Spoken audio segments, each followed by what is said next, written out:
Blogging में कुछ ऐसी निशेज होती है या फिर कुछ ऐसा कंटेंट होता है जिस पे आप कितनी भी मेहनत कर रहे हैं वो या तो रैंक नहीं होता है या फिर उस पे ट्रैफिक आने में बहुत ही ज्यादा टाइम लग जाता है।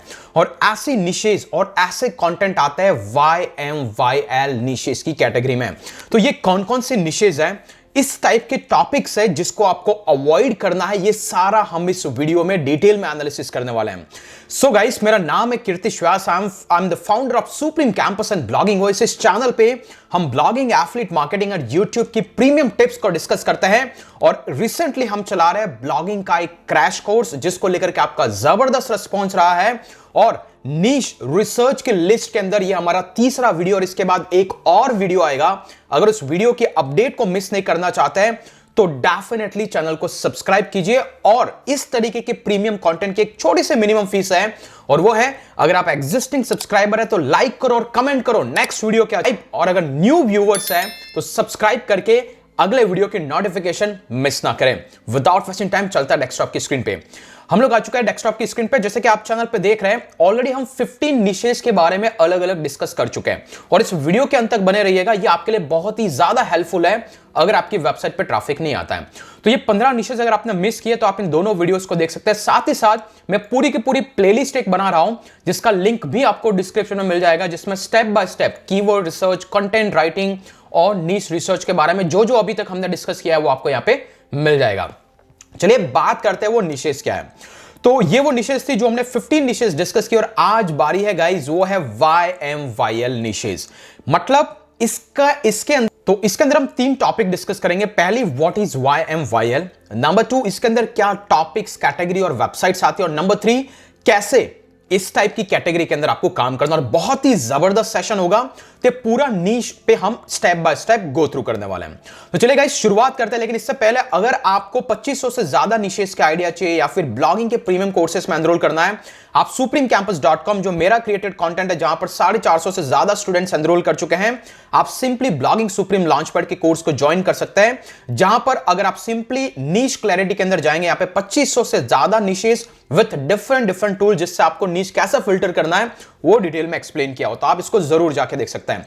Let's continue. तो सबसे पहले शुरुआत करते हैं, व्हाट इज YMYL। इसका मतलब क्या है, इसका मीनिंग क्या है। तो गूगल का अपना एक पेज क्वालिटी रेटिंग होता है जिसको अपन PQR भी कह सकते हैं। तो उसके अकॉर्डिंगली हर वेबसाइट के हर कंटेंट को एक डिफरेंट नजरिए से देखा जाता है। मान लीजिए कि मेरी वेबसाइट है bloggingvoice.com, soundproofidea.com, mrvsidea.com। मेरी अपनी साइट की एक ऑथोरिटी है, लेकिन जब भी मैं उस पर एक नया कंटेंट पब्लिश करता हूं, उसका एक अपना नया URL बनता है, तो गाइस गूगल की नजर में वो URL as a new brand page या फिर न्यू वेबसाइट कंसिडर होता है। और गूगल उस कंटेंट को एनालाइज करता है कि क्या मुझे इसको रैंक करना चाहिए, क्या ये ब्लॉग इस पर्टिकुलर कंटेंट को कहीं ना कहीं से कोई ट्रस्ट ऑफर कर रहा है, क्या इसका कंटेंट ऑथेंटिक है या नहीं है। तो ये सब जज होने के बाद में आपका वो पर्टिकुलर ब्लॉग पोस्ट रैंक होता है। तो मान लीजिए कि अगर आप YMYL मतलब योर मनी योर लाइफ, एक ऐसी कैटेगरी, एक ऐसा निश या फिर एक ऐसा पोस्ट जो किसी के पैसों के बारे में या फिर किसी के लाइफ के बारे में डिस्कस करता है, जिसमें 3 से 4 चीज आती है। या तो आप किसी के हेल्थ के बारे में डिस्कस कर रहे हैं, या फिर किसी के हैप्पीनेस के बारे में, या फिर कुछ सेफ्टी रीजंस के बारे में, या फिर कुछ फाइनेंशियल स्टेबिलिटी के बारे में। अगर आप इनमें से 4 चीजों के अराउंड आपका कोई भी कंटेंट लिखते हैं तो वो पार्ट हो जाता है YMYL। और जब भी वो YMYL की कैटेगरी में आ जाता है तो गूगल आपके उस कंटेंट को स्पेशल अटेंशन से देखता है। और अगर आपकी साइट जो हम लास्ट में डिस्कस करने वाले हैं उसको फॉलो नहीं करेगी तो वो रैंक नहीं होगी। तभी आपने देखा है आपकी वेबसाइट पे कुछ ऐसे पोस्ट होते हैं जिन पे आपने बहुत सारा एफर्ट्स डाल दिया है फिर भी वो रैंक नहीं होते हैं, और कुछ ऐसे पोस्ट होते हैं जो क्विकली रैंक हो जाते हैं। या फिर कुछ ऐसी वेबसाइट्स होती है जिनका कोई भी कंटेंट रैंक नहीं होता है, जबकि दूसरी वेबसाइट वाले बोलते हैं कि हमारा कंटेंट रैंक हो चुका है। इसका रीजन क्या होता है कि आपने वो जो कंटेंट प्रोड्यूस किया वो कहीं ना कहीं YMYL की कैटेगरी के अंदर फॉल करता है। Got it. तो YMYL जहां पर आप किसी के पैसों के बारे में या फिर किसी के लाइफ के बारे में कोई कंटेंट लिखते हैं, that comes under this category, no doubt, right. अभी तक बने वो सब्सक्राइब कर दो, बहुत ही डिटेल मुझे पसंद है आप लोगों के साथ में शेयर करना।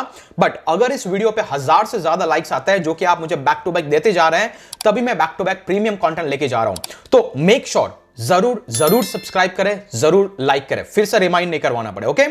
अभी बात आती है कि ये तो होगी टॉप लेवल कैटेगरी कि आप इनमें से किसी में फॉलो सकते हैं।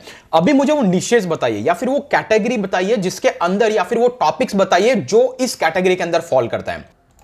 तो वो मैं यहां पे वन बाय वन ओपन करूंगा, जिसमें सबसे पहला नंबर जो आता है गाइस वो है न्यूज और करंट इवेंट।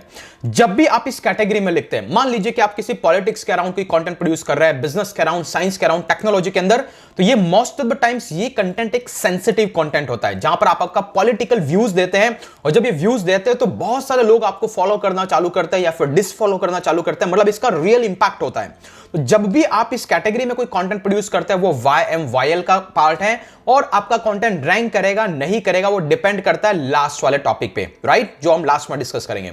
लेकिन मान लीजिए कि आप फिर भी न्यूज की वेबसाइट चलाते हैं, लेकिन आपका कैटेगरी है स्पोर्ट्स के अराउंड, एंटरटेनमेंट के अराउंड, लाइफस्टाइल के अराउंड, तो गाइज उस कैटेगरी के अंदर ये YMYL का पार्ट नहीं आता। अगर मैं इसकी बात करूं, यहां पर अगर आप स्पोर्ट्स की कैटेगरी में कोई न्यूज प्रोड्यूस करते हैं, तभी मैंने आपको पहले बताया हुआ लास्ट वाले सेशन में, जहां पर हमने डिस्कस किया था कौन सा स्पोर्ट्स का जो कैटेगरी था, राइट। मैंने इसीलिए आपको दिया था क्योंकि इसके अंदर आपके पास एक्सपर्टीज का होना जरूरी नहीं है, राइट। और अगर आप इस कैटेगरी में जाते हैं तो ऑब्वियसली आप YMYL की कैटेगरी में नहीं आते और आपको रिजल्ट्स मिलते हैं। तो मैं जो आपको वीडियोस बताता हूं गाइस, उसका सबसे इंपॉर्टेंट चीज ये होता है कि सब कुछ वेल टेस्टेड है मेरे थ्रू। मैं किसी की केस स्टडीज या कोई इंटरव्यूज नहीं करके लाता हूं कि इस बंदे ने ये कर दिया। I do teach you what I am doing my self, और इसी की वजह से बहुत सारे लोग मेरे साथ जुड़ रहे हैं as part of a supreme campus, जहां पे हम लाइव क्लासेस भी करते हैं, राइट। तो यहां पर है न्यूज और करंट साइट। अगर आपकी इसके अराउंड है तो मेक श्योर कीजिएगा आप इस कैटेगरी में है, तो आपका पेज इंपैक्ट होता दिखेगा। अदरवाइज अगर आप इस कैटेगरी में, तो आपको YMYL से ज्यादा इतना कॉशियस होने की जरूरत नहीं है, ओके। नेक्स्ट नंबर 2 गाइस, वो है सिविल, गवर्नमेंट एंड लॉ। अगर आप दुनिया में किसी भी तरीके से, जैसे वोटिंग के बारे में, कहीं इलेक्शन होने वाला है, या फिर कुछ गवर्नमेंट एजेंसीज के बारे में इंफॉर्मेशन शेयर करते हैं, या फिर कोई सोशल सर्विसेज है, या फिर लीगल इश्यूज के बारे में किसी भी तरीके का कंटेंट प्रोड्यूस करते हैं, जहां पे आप लॉ के बारे में डिस्कस करते हैं, या फिर गवर्नमेंट स्कीम्स के बारे में डिस्कस करते हैं, या फिर कहीं पे वोटिंग होने वाली है जहां पे आप अपने ओपिनियन शेयर करें, तो ये भी YMYL का पार्ट है। तो यहां पर आपकी साइट थोड़ा स्ट्रगल कर सकती है, आपका वो पेज थोड़ा स्ट्रगल कर सकता है रैंक होने में, correct. Let's go to the number 3, और यह है गाइस फाइनेंस की कैटेगरी। फाइनेंस की कैटेगरी में मैंने आपको पहले कुछ चीजें शेयर की कि फाइनेंस में क्या आपको कवर करना है। तो फाइनेंस की कैटेगरी बहुत ही ज्यादा, और मैं कहूंगा कि मेजर पार्ट है YMYL का। इसमें हाई CPC रहता है, लेकिन रैंकिंग के चांसेस बहुत ही मिनिमम रहते हैं, जहां पर आप डिस्कस करते हैं यहां पे इन्वेस्ट कीजिए, इससे टेक्स सेविंग कीजिए, यहां पर आप इन्वेस्ट करके आपके पैसे को बचा सकते हैं, या फिर यहां से लोन लीजिए। मतलब आप कहीं ना कहीं लोगों की मनी के बारे में डिस्कस करते हैं। YM योर मनी, जब भी आप किसी की मनी के बारे में डिस्कस करते हैं, ये बहुत ही सेंसिटिव टॉपिक हो जाता है, क्योंकि उसके साथ उसकी लाइफ जुड़ी हुई रहती है। दैट इज व्हाई गूगल पे क्लोज अटेंशन, ऐसे कंटेंट बहुत कम रैंक करते हैं। तभी मैं आपको बताता हूं, लॉटरी स्कीम्स होती है, फ्री कैशेस के बारे में होता है, वहां पर गूगल का अटेंशन नहीं जाता है, क्योंकि वहां पर आप किसी सेविंग के बारे में डिस्कस नहीं कर रहे। यू आर टॉकिंग अबाउट कि फ्री में कैसे मनी बनाया जाए, which is little bit outside of this category, right? तभी मैंने वो कैटेगरी आपको यहां पे नंबर 15 पे डिस्कस की थी। अगर आपने पिछला वाला वीडियो देखा है, दोनों वीडियो के लिंक डिस्क्रिप्शन में है, पूरी प्लेलिस्ट आपको मिल जाएगी, okay. Let's go to the number 4, और गाइस ये है शॉपिंग।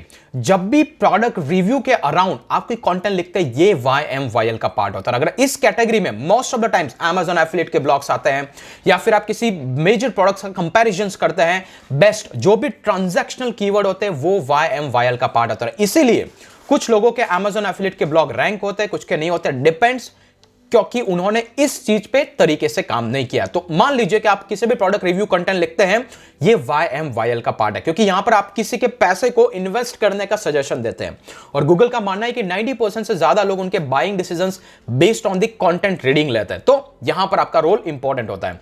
इसके बाद छठा category guys, health and safety, no one can deny. अगर आप हेल्थ के बारे में डिस्कस करते हैं कि ये दवा ले लीजिए, या फिर ये ड्रग्स ले लीजिए, ये फूड आपके लिए अच्छा है, ये फूड आपके पेट के लिए अच्छा है, आपके किड्स के लिए अच्छा है, जब भी आप इससे रिलेटेड कोई इंफॉर्मेशन शेयर करते हैं, इमेजिन कीजिए आपका कोई कंटेंट है जहां पर कैंसर को डायग्नोस करने के लिए आपने कुछ भी लिख दिया, जबकि आपकी एक्सपर्टीज नहीं है, और आपका कंटेंट अगर गूगल में रैंक कर रहा है, कोई बंदा उसके हिसाब से सेल्फ डायग्नोसिस करने लग गया और के स्वर्ग सिधार गया, तो there will be a little bit problem, right. तभी गूगल चाहता है कि आप जो भी कंटेंट प्रोड्यूस करें उसके पीछे कोई ना कोई ट्रस्टवर्दीनेस हो, राइट। इसीलिए ये कंटेंट को क्लोजली मॉनिटर किया जाता है according to Google page quality guideline, okay. Next one, group of people. जब भी आप किसी एथनिसिटी, किसी पर्टिकुलर रीजन, किसी पर्टिकुलर, मैं कहूंगा कि एथनिसिटी, कास्ट, रेस, किसी के अराउंड में अगर कोई कमेंट लिखते हैं, मान लीजिए कल को जाकर के आपने ब्लॉग चालू कर दिया जिसके अंदर सिर्फ और सिर्फ आप हिंदुत्व और इंडियंस के बारे में लिखना चालू करते हैं या फिर किसी अदर कैटेगरी के अंदर, तो हो सकता है आपका परसेप्शन लोगों के दिमाग में बैठ जाए। अगर आप एक पॉपुलर मैं कहूंगा कि हस्ती है इस एरिया के अंदर, तो इस चीज को अवॉइड करने के लिए गूगल इंश्योर करता है कि क्या आपके पास एक्सपर्टीज है, तभी आप इसके अराउंड लिखे, अदरवाइज आपका ब्लॉग रैंक करने के चांसेस बहुत ही मिनिमम है, राइट। तो जब भी ग्रुप ऑफ पीपल, और next one which is what ever impact money और लाइफ, जब भी आप कहीं पे पैसों की बात करते हैं, जब भी आप कहीं पे किसी के लाइफस्टाइल को मैनेज करने की बात करते हैं, वहां पर आपकी ये वो सारे टॉपिक्स आपके YMYL की कैटेगरी के अंदर फॉल करते हैं।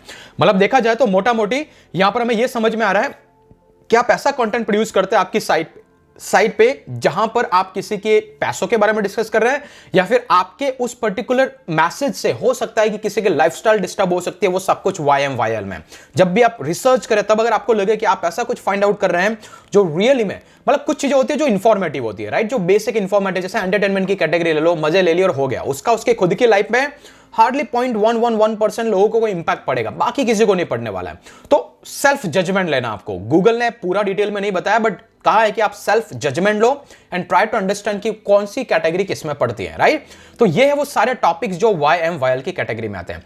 अभी बात आती है कि मान लीजिए आप इससे रिलेटेड कंटेंट भी लिखते हैं, फिर भी कुछ लोग लिखते हैं, रैंक भी होते हैं, ट्रैफिक भी आता है, ऐसा क्यों होता है? इवन आप भी इनको लिखते हैं, रैंक करता है, वो मार्केट के अंदर उससे ट्रैफिक भी आता है, ऐसा क्यों होता है? उसका रीजन हमारा लास्ट टॉपिक, अभी तक बने हुए सब्सक्राइब कर लो, क्योंकि नेक्स्ट वीडियो आएगा गूगल वेब स्टोरीज के बारे में, उसकी वो 2 से 3 निशेस जिस पे आपको भर भर के ट्रैफिक आएगा ताकि आप उसकी नोटिफिकेशन मिस ना करें। ओके, तो गाइस कैसे काम करें? अगर आप YMYL कैटेगरी में कुछ कंटेंट लिखना चाहते हैं तो वहां पर आपको कंटेंट से ज्यादा काम करना होगा ईट पे। ईट मतलब एक्सपर्टीज, ऑथोरिटिवनेस एंड ट्रस्टवर्दीनेस।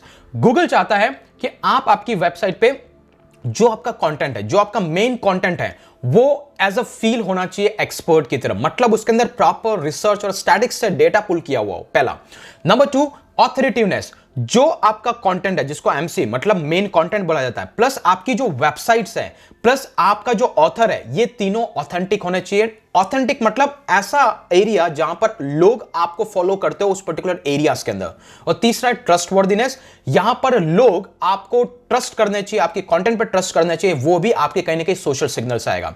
तो अगर आप आपके ब्लॉग को एक पर्टिकुलर कैटेगरीज के अंदर आप कोई कंटेंट प्रोड्यूस करते हैं, मान लीजिए कि अगर मैं यहां पे बात करूं एक वेबसाइट कॉल WebMD, यहां पर आने वाला एवरी सिंगल कंटेंट बहुत ही ऑथेंटिक है, मोस्ट ऑफ द डॉक्टर्स ये सारे लोग इसके बारे में लिखते हैं, तो इस वेबसाइट का जो मेन कंटेंट है वो ट्रस्टवर्दीनेस है, इस वेबसाइट के जो ऑथर्स हैं वो ट्रस्टवर्दीनेस है, और इस वेबसाइट की अपनी खुद एक ब्रांड वैल्यू है और इसकी एक ऑथोरिटी भी है, राइट। तो ये हर एरिया में परफेक्टली बैठता है, तभी आपको लगता है कि ये वेबसाइट चाहे कुछ लो वैल्यू कंटेंट क्यों ना लिख लें, ये रैंक करता है। तो यही रीजन आपको डेवलप करना होगा आपके ब्लॉग के साथ में।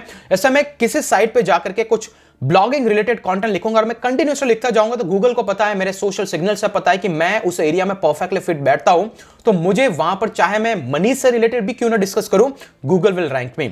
अभी बात आती है कि भाई ये गूगल कैसे पता लगाएगा, वो तो अल्टीमेटली बॉट ही तो है, राइट। ईट का कैसे, मैंने कर दिया कि मैं एक्सपर्ट हूं, राइट, कल को जाके आपने ब्लॉग बना करके बोल दिया कि मैं डॉक्टर कीर्तिश व्यास हूं या कुछ भी हूं, राइट, गूगल कैसे उसको वैलिडेट करेगा? तो उसके बहुत सारी चीजें हैं, ये कुछ फैक्टर्स मैंने शॉर्टलिस्ट किए हैं, मैं ज्यादा यहां पे डिटेल में डिस्कस नहीं कर सकता, but number 1, quality of author. Basically जो ऑथर नेम आपके ब्लॉग में आता है, अगर मैं एग्जांपल के लिए मान लीजिए कि इसको पुल करता हूं, ओके, तो यहां पर एक दूसरा एग्जांपल देता हूं, जैसे मेरे ब्लॉग के अंदर एट द बॉटम में जाके देखेंगे तो आपको यहां पे कुछ ऑथर दिखाई देगा कि ये कंटेंट लिखा किसने, और उस ऑथर का अपना एक बायो है, राइट। तो यहां से गूगल को आइडिया लगता है कि ये पर्सन इस पर्टिकुलर एरिया में एक्सपर्ट है, राइट। तो ऐसे ऐसे पहला आपका क्वालिटी ऑफ ऑथर, दूसरा क्वालिटी ऑफ वेब पेजेस, जो पेजेस आप डिजाइन करते हैं, कुछ होते हैं रफ पेजेस, राइट, जहां पर लोगों को समझ में नहीं आ रहा क्या लिखा है, कुछ भी मिक्सचर कर दिया, ये प्रॉपर्ली ऑर्गेनाइज्ड कंटेंट है, तो यहां से एक तरीके से मेरा पेज है वो क्वालिटी मैट्रिक्स को क्वालिफाई करता है। नंबर 3, क्वालिटी ऑफ वेबसाइट, आपकी वेबसाइट पे जब भी कोई लैंड करता है तो उसको यह समझ में आना चाहिए कि आप एक ऑथेंटिक सोर्स हो, एक वेबसाइट का जो स्ट्रक्चर है वो एक तरीके से प्रॉपर्ली डिजाइन है कि इस यूजर को उस एरिया के अंदर स्पेसिफिक नॉलेज देने के लिए। जैसे आप यहां पे आके देख सकते हो, आपको पता लगेगा कि यस, यहां पर वो वैल्यूएबल एक ब्रांडेड ब्लॉग दिख रहा है, राइट। इसके बाद जो नेक्स्ट कैटेगरी है वो है ब्रांड। ऑब्वियसली आपके बारे में लोग गूगल में जाके डायरेक्टली सर्च करने चाहिए। यहां पर मैं टाइप करूं ब्लॉगिंग, राइट, ब्लॉगिंग होस्ट, लोग वहां पे जाए और आपके पर्टिकुलर लिंक पे जाकर के क्लिक करें। यहां पर जाता है गूगल को एक ब्रांड सिग्नल, राइट, कि बंदा न सिर्फ कीवर्ड से जा रहा है बल्कि ब्रांड को सर्च कर रहा है गूगल के अंदर। That is how you will get it as well. इसके बाद backlinks, one of the important part. और इस सीरीज में गाइस बैकलिंक्स से रिलेटेड 3 से 4 वीडियोस में लेके आऊंगा। डू फॉलो, नो फॉलो, सब step by step. So don't miss that part. अगर आपने नोटिफिकेशन ऑन करके रखा है तो आपको डेफिनेटली नोटिफिकेशन आ जाएगा, ओके। और तीसरा पिलर पोस्ट, ये बहुत ही क्रिटिकल है। पिलर पोस्ट क्या होता है? अगर आप ब्लॉगिंग वर्ड्स पे जाके देखेंगे तो यहां पे दिख रहा है स्टार्ट अ ब्लॉग के नाम से मैंने 15,000 वर्ड से ज्यादा का एक कंटेंट लिखा है। ब्लॉग को कैसे स्टार्ट करना, step by step, niche research से लेकर के कीवर्ड रिसर्च से लेकर के होस्टिंग है, यहां पे आप कंटेंट को कैसा आइडियाज फाइंड आउट करना, मतलब हर चीज डिटेल में। कल को जाके कोई मेरी साइट पे आता है तो यहां से साइट की ऑथेंटिसिटी दिखती है, ये सही में ब्लॉगिंग के अराउंड एक ब्लॉग है, राइट, या फिर कंटेंट मार्केटिंग के अराउंड एक ब्लॉग है। And that is what going to get you advantage. और ये चीज हमने डिटेल में सुप्रीम कैंपस में डिस्कस की है। एक ब्लॉग का स्ट्रक्चर क्या होना चाहिए, कंटेंट का स्ट्रक्चर क्या होना चाहिए, जिससे एटलीस्ट आपकी साइट रैंक करे, okay. And the last but not list, outbound link. अगर आप कभी बोलते हैं कि मान लीजिए कि पुणे के अंदर इस साल के अंदर इतना सारा अमाउंट में एग्रीकल्चर प्रोड्यूस हुआ, किस बेसिस पे, कोई स्टैटिक्स है, कहां से आपने डेटा को लिंक किया है, तो आपके कंटेंट के अंदर ऐसी ऑथेंटिक लिंक्स को आपको मिक्स करना होगा। एग्जांपल के लिए अगर आप यहां पे जाके देखें, मैं बोलूंगा कि ब्लॉगिंग में बहुत पैसा है, कैसे, देख लीजिए इनकी इनकम रिपोर्ट, तो ये एक ऑथेंटिक साइट को लिंक करता है। देख लीजिए इनकी इनकम रिपोर्ट, ये ऑथेंटिक साइट को लिंक करता है। तो इस तरीके से आपको कुछ ऑथेंटिक सोर्सेस के साथ लिंक करना है एंड इस तरीके से प्रॉपर कॉम्बिनेशन क्रिएट होता है आपके ब्लॉग का ओवर द टाइम कि आपकी वेबसाइट उस एरिया में एक ऑथेंटिक मतलब एक्सपर्टीज, ट्रस्टवर्थीनेस और ऑथेंटिसिटी गेन करती है। तो गाइस ये होती है YMYL निशेस, जिनको आपको जब भी टच करना है इंश्योर करें कि आप इन एरियाज में ईट को डेवलप करें। अगर आपकी ईट डेवलप नहीं हुई है, गारंटी है कि आपको रिजल्ट्स नहीं मिलेंगे। होपफुली आज का वीडियो आपके लिए बहुत ही नॉलेजफुल, एक्साइटिंग रहा होगा। यही ब्लॉगिंग क्रैश कोर्स की सीरीज को हम आगे भी कंटिन्यू रखेंगे। आने वाली है कुछ नया video around web stories, niches के अराउंड और वेब स्टोरीज पे डिटेल में डिस्कशन। उसके लिए बस सिर्फ आपको चैनल को करना है सब्सक्राइब, बेल नोटिफिकेशन को हिट करना है ताकि नए वीडियोस की अपडेट को आप मिस ना करें। ज्यादा लर्निंग के लिए, फोकस लर्निंग के लिए सुप्रीम कैंपस को ज्वाइन करें। आज के लिए इतना, फिर मिलेंगे अगले वीडियो के अंदर। तब तक के लिए जय हिंद, जय भारत।